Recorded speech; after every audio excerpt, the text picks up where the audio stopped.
within this part of the world, great people like Al-Khwarizmi, who invented algorithm. Globally, Newton, Henry Ford, the Wright brother, Albert Einstein, and Elon Musk.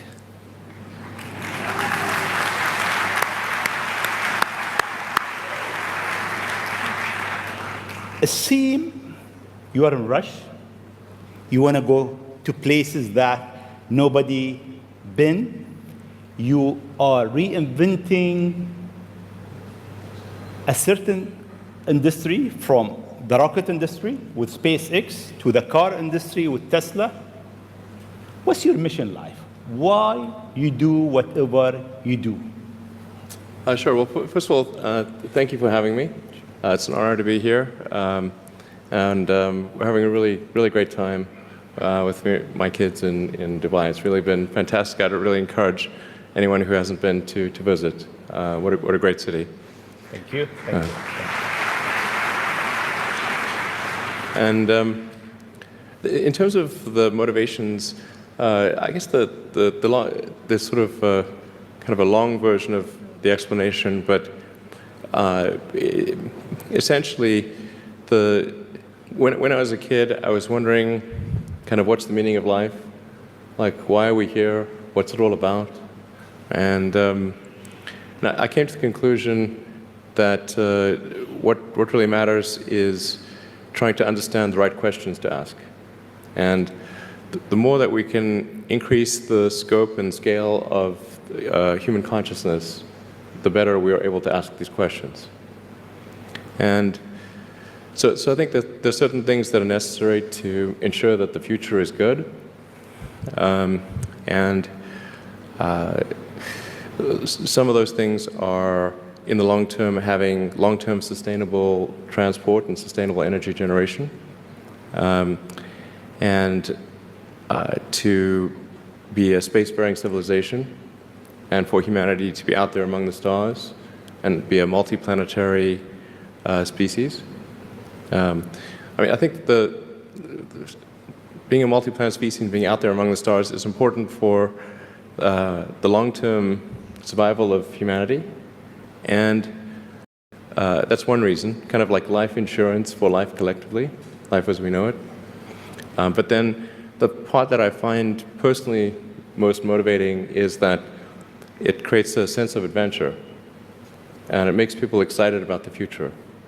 And if you consider two futures, one where we are forever confined to Earth until eventually something terrible happens, or another future where we are out there on many planets, maybe even going beyond the solar system, I think that second version is incredibly exciting and inspiring, and there need to be reasons to get up in the morning.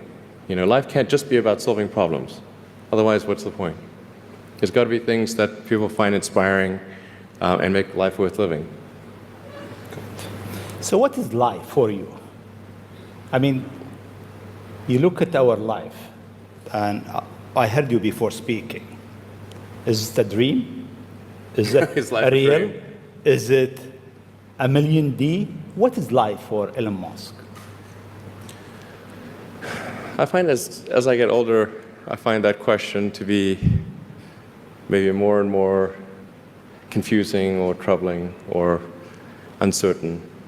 I think particularly when you see the advancement of something like video games, you know, like say 40 years ago, you had video games. The most advanced video game would be like Pong, where you had like two rectangles and a dot, and you're like batting it back and forth. I played it. Oh yeah, me too, exactly. I played all. Pong. Exactly, it sort of dates you a little bit, but yeah, we both played the same game, and that was like, wow, that was a pretty fun game at the time. But now you can see a video game that's photorealistic, almost photorealistic, and millions of people playing simultaneously, and you see where things are going with virtual reality and augmented reality. And if you extrapolate that out into the future with any rate of progress at all, like even 0.1% or something like that a year, then eventually those games will be indistinguishable from reality. They'll be so realistic, you will not be able to tell the difference between that game and the reality as we know it. And then it seems like, well, how do we know that that didn't happen in the past and that we're not in one of those games ourselves? Interesting. Interesting. I mean, could be. Everything is possible in life. I mean,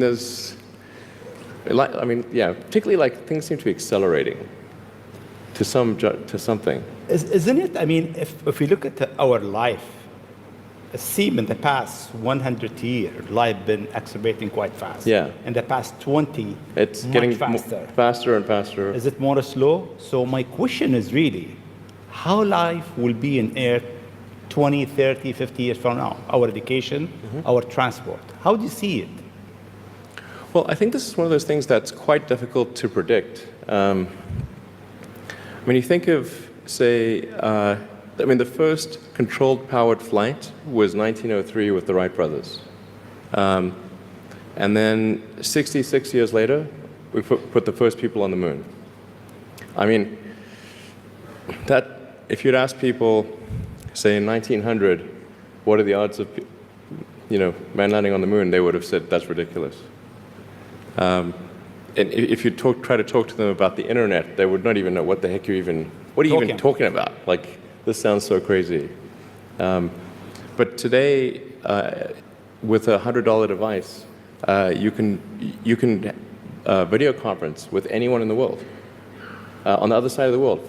And if you have a Wi-Fi connection, it's basically free. Free to have an instant visual communication with anyone, or even with millions of people. With social media, you can communicate to millions of people simultaneously. And you can Google something and ask any question. It's like an oracle of wisdom that you can ask almost any question and get an instant response. It would have been incredibly difficult to predict these things in the past, even the relatively recent past. So I think the one thing that we can be quite certain of is that any predictions we make today for what the future will be like in 50 years will be wrong. That's for sure. I mean, I think directionally, I can tell you what I hope the future has, as opposed to maybe what it will be, because this may just be wishful thinking. I hope we are out there on Mars and maybe beyond Mars, the moons of Jupiter.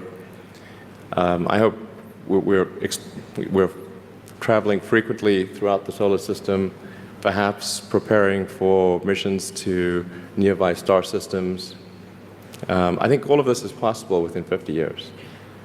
And I think that would be very exciting to do that. And I think we'll see autonomy and artificial intelligence advance tremendously. I think that's actually quite near term. My guess is in probably 10 years, it will be very unusual for cars to be built that are not fully autonomous. 10 years. 10 years from now. Yeah. I think almost all cars built will be capable of full autonomy in about 10 years. As it is, the Tesla cars that are made today have the sensor system necessary for full autonomy, and we think probably enough compute power to be safer than a person. So it's mostly just a question of developing the software and uploading the software. And if it turns out that that more compute power is needed, we can easily upgrade the computer. And so that's all Tesla's built since October of last year. And other manufacturers will follow and do the same thing. So getting in a car will be like getting in an elevator.